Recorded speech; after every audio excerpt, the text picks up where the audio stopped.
now that the members of the press are leaving Gaza, or some of them are leaving Gaza, and are no longer subjected to Hamas restrictions and intimidations, I expect we'll see even more documentation of Hamas terrorists hiding behind the civilian population, exploiting civilian targets. I think that's very important for the truth to come out. The goal of Operation Protective Edge was and remains to protect Israeli civilians. That means to protect our people from roughly 3,500 rockets, 3,500 rockets that Hamas and the other terrorist groups have fired on our cities, on our towns, on our civilians, on our children in the last month. The goal of this operation was to protect our people from the threat of terror tunnels built to send death squads into Israel to commit terrorist atrocities against Israel's civilians, to kidnap and to kill. Israel deeply regrets every civilian casualty, every single one. We do not target them. We do not seek them. The people of Gaza are not our enemy. Our enemy is Hamas. Our enemy are the other terrorist organizations trying to kill our people. And we've taken extraordinary circumstances and measures to avoid civilian casualties. The tragedy of Gaza is that it is ruled by Hamas, a tyrannical and fanatical terror group that relishes civilian casualties. They want civilian casualties. They use them as PR fodder. So it's not that they don't want them. They want them. And they pretty much say so. Indeed, Hamas has adopted a strategy that abuses and sacrifices Gaza's civilians. They use them as human shields. They endanger them and deliberately increase the death toll. They fire their rockets at Israel from schools, from hospitals, from mosques. You've just seen that. From urban neighborhoods. And right next to schools where journalists are staying. You can discover that for yourself. Of course, nearly everyone says that they support Israel's right to defend itself. And we appreciate those who say this. But there are those who refuse to recognize or to let Israel exercise that right. They would allow Hamas to attack with impunity because they say they're firing from schools or from mosques or from hospitals, and Israel should not take action against them. That's obviously a mistake.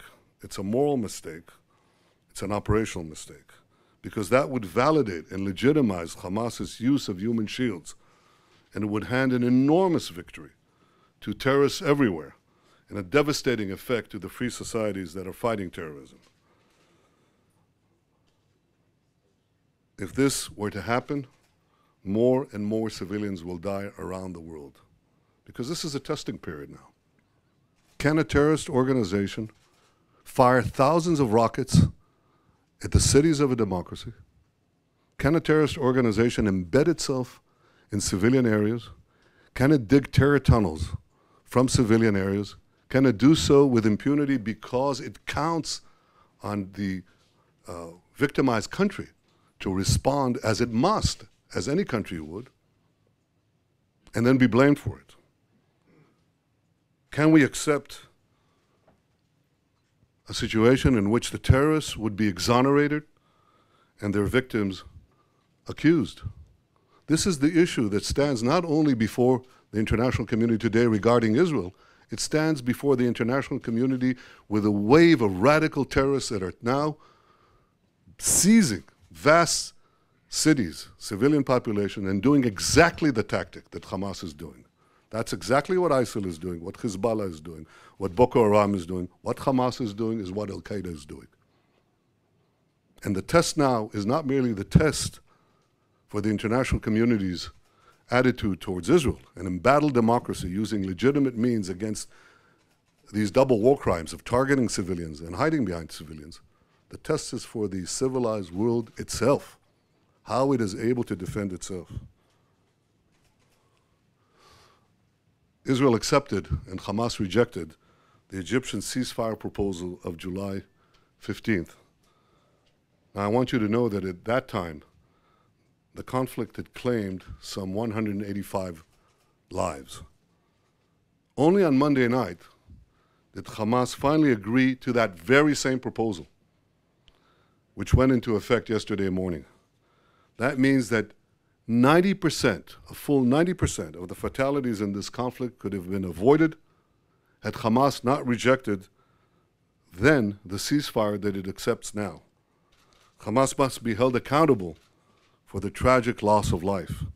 It must be ostracized from the family of nations for its callous abuse of civilians, and Hamas must be prevented from rearming as part of Gaza's general demilitarization. That is the sure way to guarantee that this conflict will not repeat itself. And I'm very glad that Secretary Kerry and others have put forward the need to demilitarize Gaza. This is a long-standing Palestinian obligation yet to be fulfilled. Setting anew this long-term goal is important for Israel, it's important for the people of Gaza, and for all of us who want to see an end to the violence and an end to the suffering. Every civilian casualty is a tragedy of Hamas's own making. I think the Nobel laureate Elie Wiesel put it best when he said, Hamas is engaging in child sacrifice.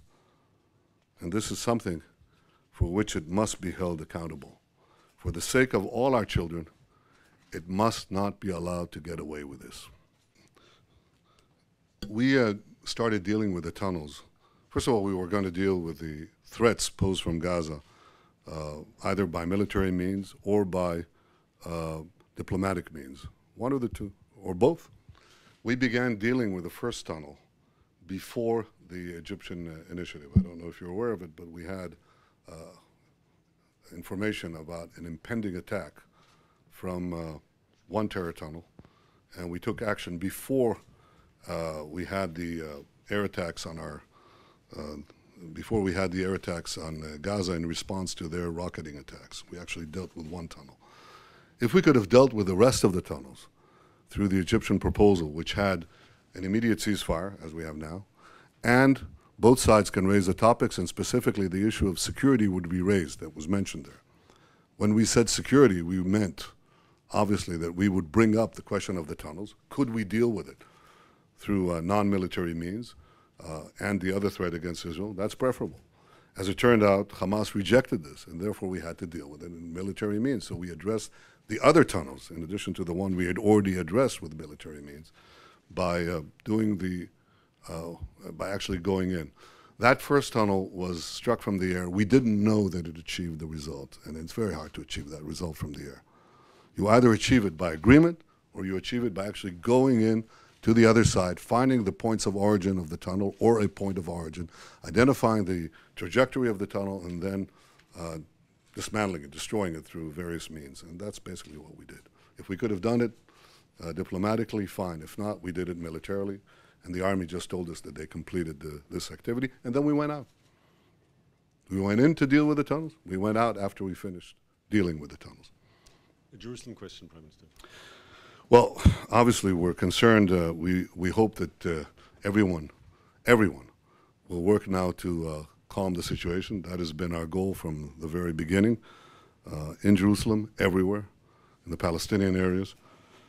We don't need to see loss of life there any more than we want to see it on the Gaza front. I want to make sure that you mentioned the Temple Mount, so I want to make sure that everyone understands that Israel respects and will continue to respect the status quo on the Temple Mount. We know that there are arrangements there, including the traditional role of the Hashemite Kingdom of Jordan, and we are not about to change it.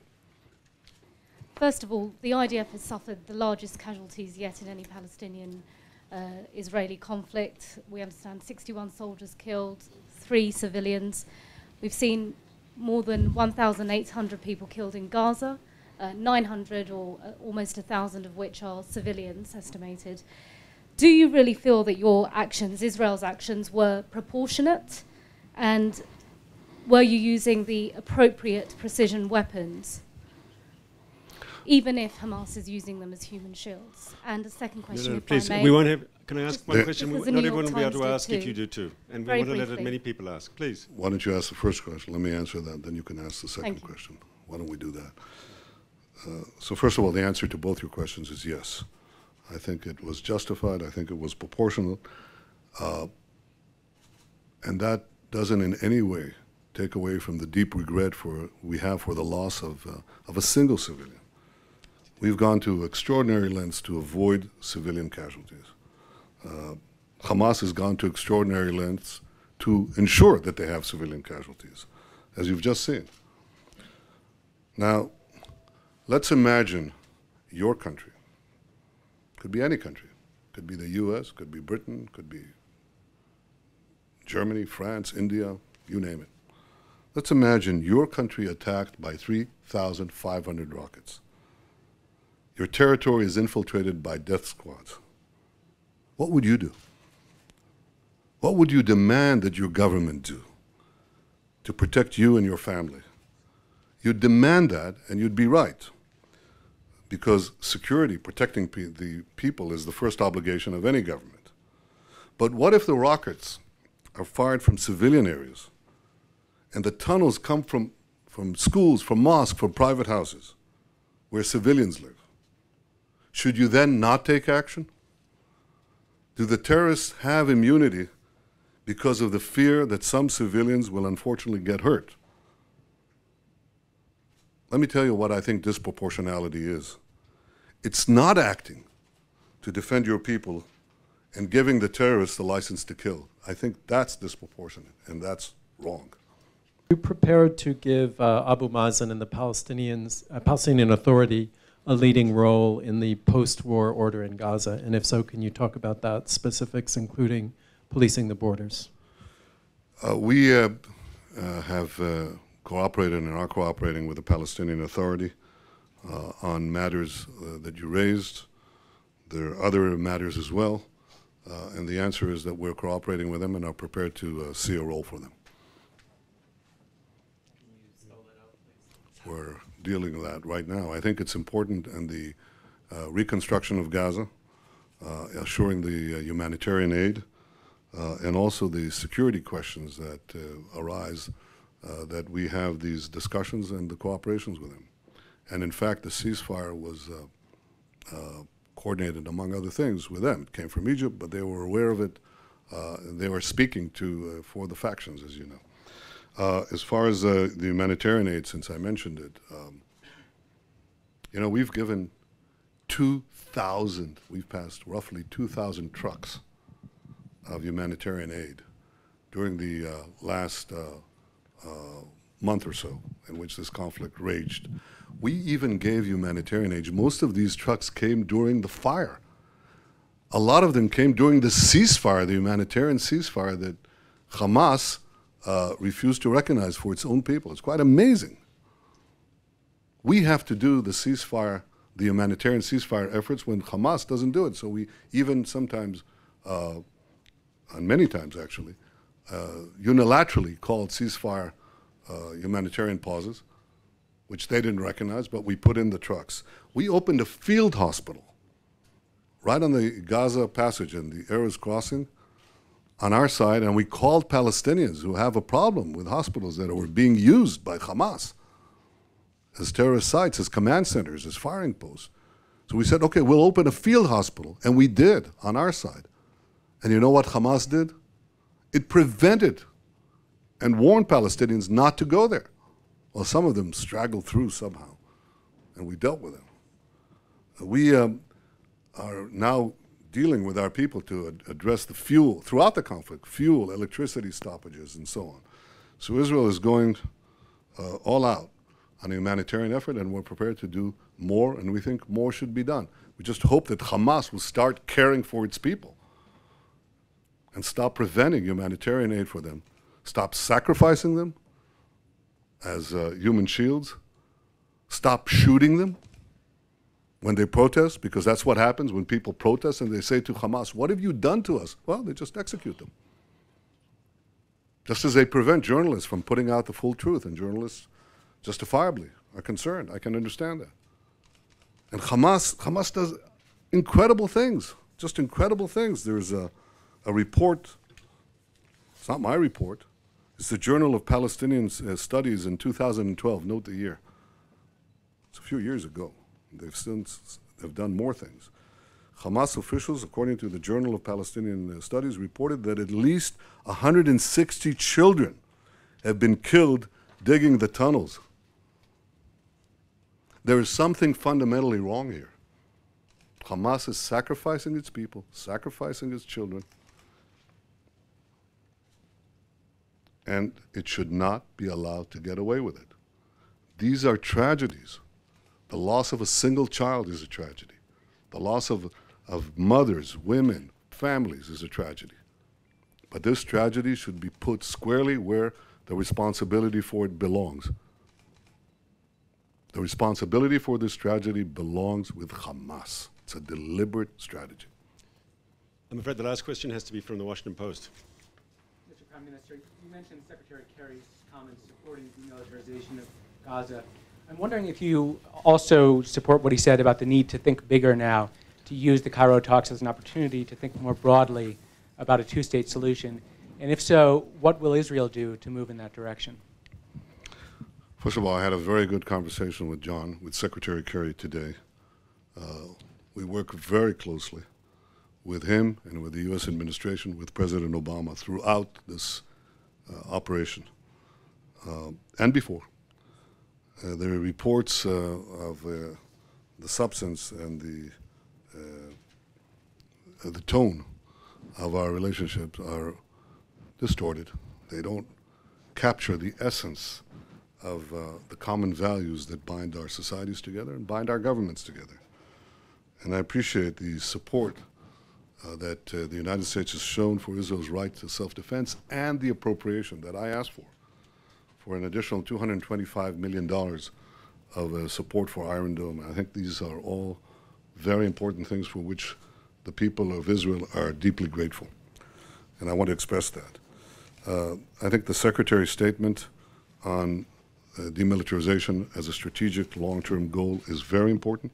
I think he's right that there are opportunities now, perhaps opportunities that we've not seen before, with a realignment of important parties in the Middle East to be able to fashion a new reality, one more conducive to the end of violence, to the establishment of calm, sustainable peace, or at least a sustainable quiet, which can lead to other things. That has yet to be seen, but that is a goal, I think, worthy of exploration and pursuit. That's my goal. I'm afraid we have to finish. We're short of time. I thank you all for your patience, and I apologize to all those who couldn't ask questions. There'll be other opportunities. There will be other opportunities. I thank you. Thank you.